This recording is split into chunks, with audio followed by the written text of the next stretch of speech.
let's jump into it.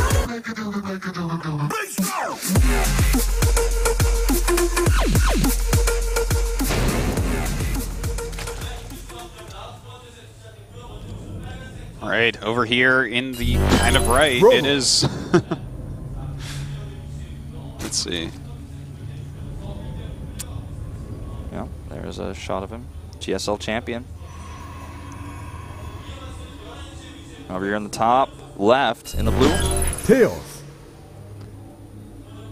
So looking at this map already, kind of a funky shaped natural for Tails. That's right. You know, at least the ramp isn't too wide. He can wall that off without too much trouble. It's no Daedalus point. No, not quite. Not quite. One thing Still, it's like the ramp is kind of far from the Nexus, yeah. And it looks. I believe that ramp is going to take like a gateway, a forge, and another pylon. Yeah. To wall correctly. It's just a huge distance from the main to the ramp, the natural. You know, compared to most maps, it's pretty wide down there. I mean, if you look at the Zerg's perspective, it's going to take a lot more creep to actually connect the natural and the main base together. Unless like the mini map is just giving me that illusion. It seems to be quite a bit of distance. Does seem to be.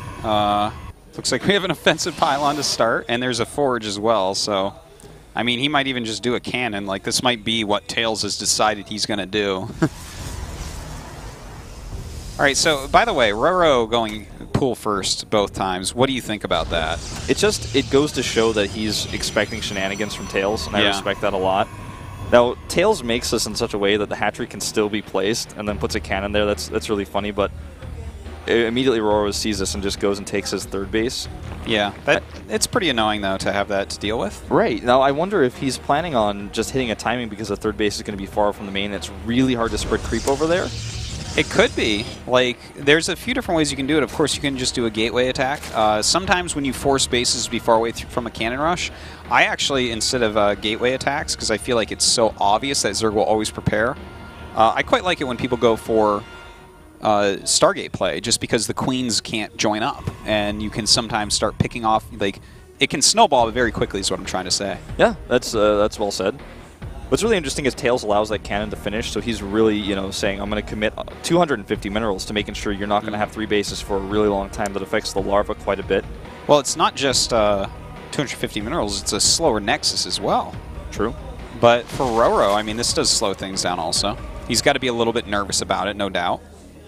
Yeah, this is just like, it puts RorO off of his normal path, right? And this has happened now 2 games in a row, so RorO's just sitting there thinking, wow, I prepared for this map to just play a macro game on this big 3-player map, and now I can't even do what I want, and it's like the ball is no longer really in his court. Tails is controlling everything. Yeah, he's certainly. Oh my God! No way! This has to be a joke. This has to. What? That's a sign of nerves right there. I'm kind of in shock that he lost an Overlord. That's like the most unforgivable offense as a Zerg, is to fly your Overlord into a cannon. Well, he's made 12 lings, so like. This is almost like all in my opinion. The fact that he's made this many lings and he lost that Overlord. So he's got to make these do something. Yep, well. That is a lot of lings in the main base. They weren't scouted either, and all that is going to be in the way of this is a Zealot. There's no core, so no Mothership core coming out anytime soon, and this may actually be enough to end the game. What is going on over here? Whew, that would have been bad. Oh, man. Well, that's like a shock. He's made that many cans over there. He's going to actually fight with his probes now. Let's see how good his micro is here. Well, he's lost 3, 4, 5. Just 5. Okay. That's an okay trade for him. I mean, it's 12 lings, right? So that's yeah, six workers? Something like that. I mean, you expect to make at least 2 or 4 lings generally. I mean, the lings did something at least, right? Yeah. Because there are situations where the Protoss micros perfectly. Like the best Protoss in the world may have lost like only 2 probes there or something. That's true. But then again, the lings would still be alive right now. There'd be a lot of micro going on, a lot of lost mining time. So it's not that what Tails did there was like too poor or anything like that. Yeah, I think so. What else could he have done? Wait for the Zealot to come out, right? I mean, the core is so delayed. Yeah, yeah. And if he tries to like run the probes around and buy time that way, he loses too much mining. He needed to get his core up. He needed that money. I like his choice there. Maybe the micro could have been better, but I think RorO is pretty ahead here. He's getting his lair up. He's got a significant worker lead. He doesn't need to make any attacking units because he knows the core is so delayed. You know, he has time to drone up. Yeah, and that's a really nice thing. The fact that he's going so quickly into layer is an interesting thing as well here. Like, do you think he's going to go into Hydras because he's adding 2 more gas? I think he could just go Roach Hydra here and try to make sure that Tails never takes the 3rd base while he secures his own. I don't think he's going to try to, like, bust the natural. That would be a bit overzealous. I think so, yeah. Well, it looks like we're going to have some Roach speed and that +1 attack. Now, for Tails, he is getting +1 attack very quickly, which means obviously he's going to add on some gates. But is this just going to be like a 7-gate +1? Looks like it. Starts to look like it, man. Going up to 6 now in total. By the way, that ramp is a bit wider than I actually even thought. It's got a core, a gate, and a forge. Don't forget that with that group of cannons at the natural, he can actually warp in there, and it's very well protected, and that's a good place to force field the ramp. So it certainly is. It's right next to the ramp. He's getting ready to take it out, though. Yeah, I think so. And with this Rally of the Roaches, I think he needs to take that out. That's very risky situation allowing that to finish over there. Again, you know, I think that when you do a cannon rush like this and still have the piling up, it's so predictable that a gateway attack is coming that Zerg should always have roaches before it starts. So it looks like he's going to be able to take out that pylon without any real issue. Yeah, he should target these down. Could micro a little bit better, I guess, here, but looks like he's going to lose 2 roaches. 3. Yeah, he could have saved it. Yeah. Well, you know, this is... How do you like the look of this game right now? Because it's kind of wonky with a 2-base Zerg with 4 gases taken. He's getting burrow. He's got roach speed. It's a weird place. My concern for Tails is that he doesn't have a lot of gas. He only has 3 geysers mining right now, and this has been scouted. The 4th gas is going up. And if you look at even just army sizes alone, he's down about 20, and he's got a mostly Zealot composition coming through against already heavily upgraded roaches with the +1. They have roach speed. I don't think a gateway attack is going to work, and taking a 3rd base is potentially going to be even harder. Oh, I love this Spire ad right here. Because with the Spire ad, either you can go Colossus to kill off any... you can go to kill off any Colossus, you can go for Corruptors, but against someone that's focusing so heavy on Zealot Sentry for the ground power... Hold on, though. We'll talk about that in a second. It looks like he's just going to move up with these roaches right now. Now, he does have Burrow, so he can save a lot of these. He's forcing a lot of energy out of these sentries right now.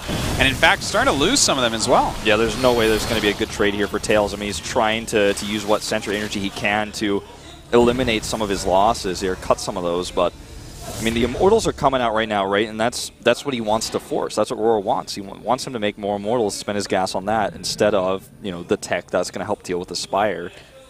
Well, he is getting Blink, but, you know, just Blink. When you're on 2 bases, Blink doesn't counter mutas, really, unless you're, like, attacking right then when they come out. And those roaches with Burrow and Burrow speed, Burrow movement and Burrow speed and all the... Basically, they got all their upgrades, okay? They're fully complete roaches, man. They're the roaches from my nightmares with the spikes on their heads. Basically, it's slowing down any attack, which means that if mutas come out, they're going to have a long time to kill a lot of probes before any counterattack hits. Yeah. And the goal of the mutas here is not actually, you know, on 2 bases to necessarily kill probes. It can oftentimes just be used to deny a 3rd base and keep the Protoss back while you macro up on your 4th. Now, he's actually queued up 14 roaches here. He's not dumping the gas on the mutas yet. He's playing this a little bit safer. Yeah, and I don't think that there's even anything wrong with this because he's actually going up to 4 bases right now. And if he makes more roaches, he's keeping Tails back. He's being a little bit safer, as you said, Wolf. And eventually, he's going to be able to do a switch, and it'll be a lot bigger. Like, if you do a switch into, you know, 8 mutas or something, it's pretty good. You're going to kill a good amount of probes, but overall, your army is super weak. Whereas if you go like this and you put on a lot of pressure with your roaches and whatnot, and then eventually switch into, oh, I don't know, 15, 20 mutas, I mean, that can just be a death blow. Oh, he's going to try to shark attack it, but he is spotted. Force fields go down immediately, preemptively here. That one Immortal doing so much extra damage here. And RorO actually, it looks like he's considering retreating here. He just doesn't have enough to actually break through. RorO having some pretty cute tricks going on. He's actually really liked that Burrow movement since the patch. Yeah, he has. We're one of the best Zerg versus Protoss win rates in Pro League right now. Tries to target the core, but does not get it. Sneaks roaches into the main base regardless. This is a very like ZVZ-esque move here. He splits them up. Well, he's making 3 mutas right now, so that transition I said for like 15 that he might be waiting for on the 4 base, it's going to be a 3 muta switch. Well, no, actually, okay, never mind. Up to 10. He made 7. Okay, so he's going to have a good amount. He's keeping Protoss busy right now. Like, what are the odds when you're fighting this many roaches you're going to send out a scouting Phoenix hallucination? Yeah. Like, very, very low chance of that. And in the meantime, killing a lot of workers. And the mutas might be the nail in the coffin for economy. True. Now we just catch these roaches. But he hasn't even sent probes down to that 3rd base. Even though that Nexus has been up for so long, it's not mining. And he's 20 workers down. Now here come those mutas. They're going to go into the main base here. They are scouted. And they run away from 1 stalker. Ooh. I feel like the Mutalisk switch here was fumbled a little bit. The way that he's like making them kind of incrementally, like here's 4, and here's another 4, and here's 5, and here's 3, and then flies 6 of them over and then runs them away immediately. Like, this was a situation where he could have flown in with a much bigger flock if he just waits a little bit longer. Yeah, he's like trying to get a little bit lucky, whereas he just lost a lot of roaches, which means a counterattack could be powerful. Yeah, he kind of leaves that shock factor out as well. Now this is nice, pick off these probes. He wants to turn the Protoss army around, but the Protoss army is not going to turn around. He's going to go all the way over here to the 3rd base. And now, like you said, with the lack of roaches, he has 1 roach on the map, 16 mutas, and there are 31 lings, but there are still some force fields available here to use. And with more stalkers actually coming up, Tails knows he needs to kill at least 1 base, and he's going to do that quite easily here. And important to note is that this is also the lair, if he gets it. And that may actually save this base because it has more hit points now. Who needs force fields? Not a single sentry spell going up right there, but a lot more stalkers coming in, and they are picking off quite a few mutas here. Yeah, and he's going to actually get this lair, so he's going to lose his 3rd base for it, but now we have this situation where the Zerg is cut off from his gas mining base. That 3rd, those larvae are not really going to be useful for reinforcements, and he's going to just probably push his advantage all the way up to the natural. And with 32 stalkers and an immortal, it doesn't matter how many Zerglings he makes. Like you said, even without force fields, I think that this might actually just kill him. It could. And I think a lot of this goes back to he was overzealous with the roaches, even though it was smart to keep some pressure on. And then he kind of just showed off that he was going mutas right away, which, I mean, you could kind of guess it because he was throwing away roaches, but still, this is... I have to say I am disappointed overall in RorO's play in this game. GG? The first game I thought he actually played quite smartly and whatnot, considering he had never seen that. But here I feel like that wasn't the RorO that I'm used to. That's not the RorO that I love. Well, my question is, you know, how long can Tails keep this up? Because he's played incredibly well in Pro League just recently, and he's done well in this group already advancing to the winners match, but he's using kind of gimmicky, canon-esque strategies. You know, he's doing funny timings. How long can he actually keep doing this before he has to switch into more normal play and start macroing with the big boys? Well, there's a lot of gimmicks in PvP that he could pull off, so I guess he could do it for this whole group at least.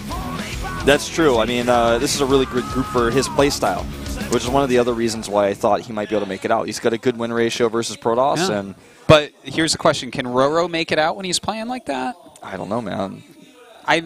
Tell me that RorO's play was good that game and I'm missing something, because it really doesn't feel it to me. He just seemed like he was one step behind. Tails was like in his head, you know. He was. A lot of times a player like Tails, you look at him, you're like, well, you're not as good. Here's the thing. Maybe he's not as good, but he brings you to his level, where he knows how to play. He knows that he's not as good as you, and that's why he plays like this. And that's what Tails has really built his career off of. Yeah. All right, well, we're going to go ahead and jump to a quick commercial break, and when we come back, Classic going up against Seed.